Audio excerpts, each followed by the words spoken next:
Assalamualaikum warahmatullahi wabarakatuh. Saya Muhammad Hasan Saifurijal. Di sini saya ingin memenuhi tugas video presentasi makalah saya yang berjudul Sejarah Peradaban Islam di Nusantara atau Indonesia.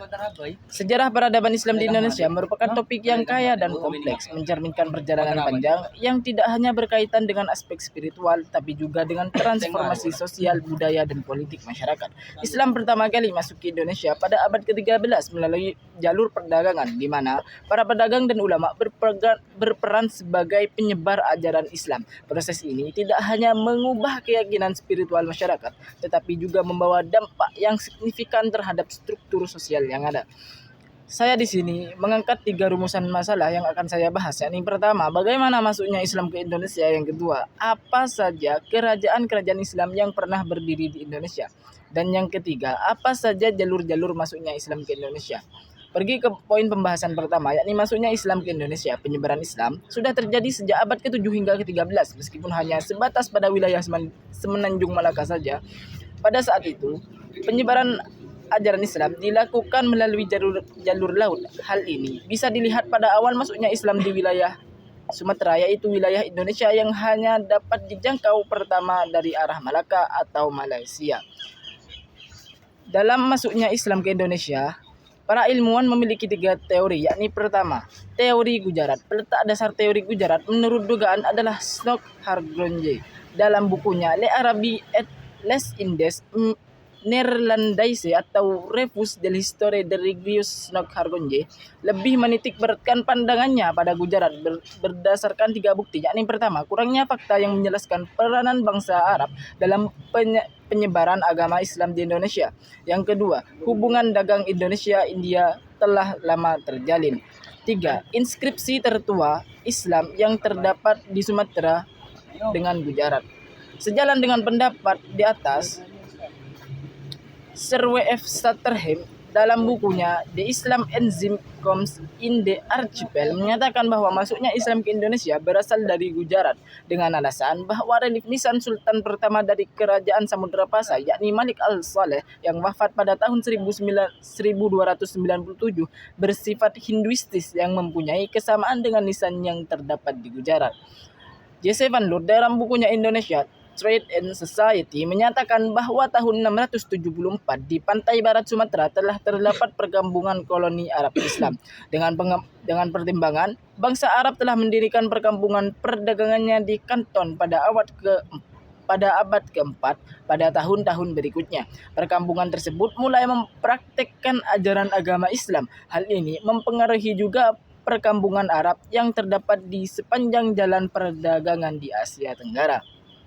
Pendapat J.C. Van Loer sedikit berbeda dengan sejarawan sebelumnya. Ia memiliki persamaan dengan pendapat Thomas Walker Arnold ataupun J.C. Van Loer yang tidak dapat melepaskan pandangannya dari pengaruh Gujarat tentang masuknya Islam ke Indonesia. Mengikuti pendapat Snok Hargonje. Selain itu, J.C. Van Loer dan Thomas Walker Arnold menyetujui adanya bangsa Arab yang memonopoli penyebaran agama Islam di Nusantara. Ke teori yang kedua, yakni teori Mekah. Hamka menolak pandangan bahwa agama Islam masuk ke Indonesia pada abad ke-13 dan berasal dari Gujarat.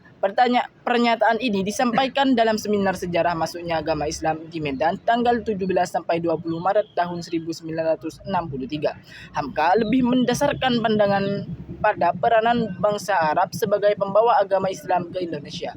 Pada abad ke-7, adapun Gujarat dinyatakan tempat singgah semata, Makkah sebagai pusat atau Mesir sebagai tempat pengambilan ajaran Islam. Analisis Hamka menambahkan pengamatannya pada masalah mazhab Syafi'i sebagai mazhab yang istimewa di Mekah dan mempunyai pengaruh yang tersebar di Indonesia. Hubungan Arab dengan negara-negara Asia lainnya telah berlangsung lama, terbukti dengan adanya perkampungan pedagang Arab Islam di pantai barat Sumatera pada abad ke-674 Masehi. Peninggalan mata uang yang tersebar di kota Eropa yang berasal dari para pedagang-pedagang Arab membuktikan bahwa bangsa Arab pada abad ke-7 sampai abad ke-11 menguasai perniagaan di Eropa, tidak hanya di Asia dan Afrika saja. Mata uang tersebut ditemukan di negara-negara Rusia, Finlandia, Swedia, Norwegia, Inggris, dan Pulau Es di utara. Di Rusia ditemukan mata uang Islam Volga. Di Rusia ditemukan mata uang Islam di provinsi Kolga Kazan dalam jumlah yang cukup besar. Terdapat pula mata uang Arab di provinsi Baltik. Adanya fakta berupa mata uang yang tersebar di kota-kota Eropa memberi tanda luasnya daerah pengaruh kebudayaan Islam. Sebagaimana keterangan Hamka pada seminar masuknya agama Islam ke Indonesia, Hamka berpendapat bahwa masuknya agama Islam ke Indonesia terjadi pada abad ke-1 Hijriah atau abad ke-7 Masehi. Pelaku pembawa agama Islam adalah saudagar Arab. Berganti ke teori yang ketiga, yakni adalah teori Persia. Pangeran Husein Jayaningrat adalah pembangun teori Persia di Indonesia. Teori Persia lebih menitik beratkan tinjauannya pada kebudayaan yang hidup di kalangan masyarakat Islam Indonesia yang mempunyai persamaan dengan Persia. Kesamaan-kesamaan budaya tersebut yakni 1. Peringatan 10 Muharram atau Asyura sebagai peringatan kematian. Yang kedua, adanya kesamaan ajaran Syekh Siti Jenar dengan ajaran Sufi Iran di Al-Halaj. 3. Sistem mengeja huruf Arab untuk tanda bunyi harokat dalam pengajian Al-Quran pada tingkatan awal. Kiai Haji Saifuddin Zuhri, salah seorang peserta seminar, berpendapat bahwa menurutnya bila berpedoman pada masuknya Islam ke Indonesia pada abad ke-7, maka hal ini terjadi pada masa kekuasaan Khalifah Umayyah, yang pada saat itu kepemimpinan Islam di bidang politik, ekonomi, dan kebudayaan ada di tangan bangsa Arab, sedangkan pusat perkembangan Islam berada di Mekah, Madinah, Damaskus, dan Baghdad. Jadi tidak mungkin Persia menduduki kepemimpinan dunia Islam pada saat itu. Dari uraian di atas dapat dilihat perbedaan dan persamaan teori Gujarat, Mekah, dan Persia. Pembahasan yang kedua, yakni kerajaan-kerajaan Islam yang berdiri di Indonesia. Ada kerajaan Islam kerajaan Islam di Jawa, ada kerajaan Demak, kerajaan Banten, dan juga Kesultanan Cirebon. Yang kedua, kerajaan-kerajaan Islam di Maluku, ada kerajaan Jailolo, kerajaan Ternate, kerajaan Tidore, kerajaan Bacan. Dan yang ketiga, kerajaan-kerajaan Islam di Sulawesi, ada Kesultanan Buton, Kesultanan Banggai, kerajaan Goa Talo, kerajaan Bone, dan kerajaan Konawe. Yang keempat, kerajaan-kerajaan Islam di Sumatera, ada kerajaan Samudra Pasai, ada kerajaan Aceh Darussalam, dan juga kerajaan Delhi. Ke pembahasan yang ketiga, yakni jalur-jalur masuknya Islam ke Indonesia. Setelah memahami asal-usul dan waktu masuknya Islam ke Nusantara, pada bagian ini saya akan menyinggung tentang jalur-jalur yang digunakan oleh para pembawa Islam dalam menyebarkan agama Islam di Nusantara. Jalur-jalur tersebut ada jalur perdagangan. Jalur pertama yang menjadi jalan bagi Islam untuk masuk ke Nusantara, sebagaimana banyak diberitakan dan juga diceritakan di buku-buku sejarah, adalah jalur perdagangan. Hal ini sangat wajar karena salah satu penyebar atau pembawa agama Islam adalah para saudagar dari Arab. Ada yang mengatakan dari Gujarat menurut teori Gujarat. Dari sini dapat dipahami bahwa selain membawa barang dagangan dan berniaga, para pedagang itu menurut teori Mekah yang berasal dari Arab, dan menurut teori Gujarat berasal dari Gujarat, dan menurut teori Persia berasal dari Persia. Juga menyebarkan agama Islam kepada penduduk pribumi yang waktu itu masih menganut agama Hindu-Buddha. Meskipun perdagangan bukan satu-satunya jalur masuknya Islam ke Nusantara, tetapi melalui perdagangan inilah agama Islam dikenal dan dianut oleh masyarakat pribumi. Berpindah ke jalur kedua, yakni melalui jalur perkawinan atau pernikahan. Selain perdagangan, jalur yang tidak kalah pentingnya dalam proses Islamisasi di Nusantara adalah perkawinan atau pernikahan. Cara ini terbilang cukup ampuh. Hal ini dilakukan oleh para pedagang muslim dengan menikahi para putri bangsawan. Umumnya, para pedagang yang menempuh cara ini adalah mereka yang telah menetap di kota-kota pelabuhan dan membentuk perkampungan yang disebut pekojan. Perkawinan yang dilakukan pun berlangsung secara islami dengan terlebih dahulu mengucapkan 2 kalimat syahadat. Dengan demikian, maka putri bangsawan tersebut yang menikah dengan pedagang muslim secara otomatis telah memeluk Islam. Karena telah mengucapkan 2 kalimat syahadat. Dari perkawinan ini, tidak sedikit keturunan mereka yang kelak menjadi ulama dan penyebar Islam di Nusantara. Yang ketiga, melalui jalur struktural sosial. Agama Islam juga tersebar melalui proses struktur sosial. Dalam hal ini, para penyebar agama Islam, ulama, terlebih dahulu mengislamkan kaum bangsawan dan para raja yang notabene-nya memiliki struktur sosial tertinggi dalam masyarakat pribumi. Dengan berislamnya para raja dan kaum bangsawan tersebut, maka orang-orang pribumi yang struktur sosialnya berada di bawah tingkatannya atau di bawah kastanya sang raja akan otomatis mengikuti raja mereka untuk memeluk Islam. Nah, cara ini dapat diistilahkan dengan istilah pukul kepala ekor pun kena. Maksud dari istilah tersebut adalah dengan mengislamkan raja pukul kepala, maka rakyat pun akan memeluk Islam mengikuti raja mereka, yakni ekor kena. Dengan cara ini pula, penyebaran Islam di Nusantara semakin efektif dan bertambah pengikutnya. Yang keempat, melalui jalur pendidikan. Cara berikutnya yang digunakan para penyebar agama Islam di Nusantara adalah melalui pendidikan dan pengajaran.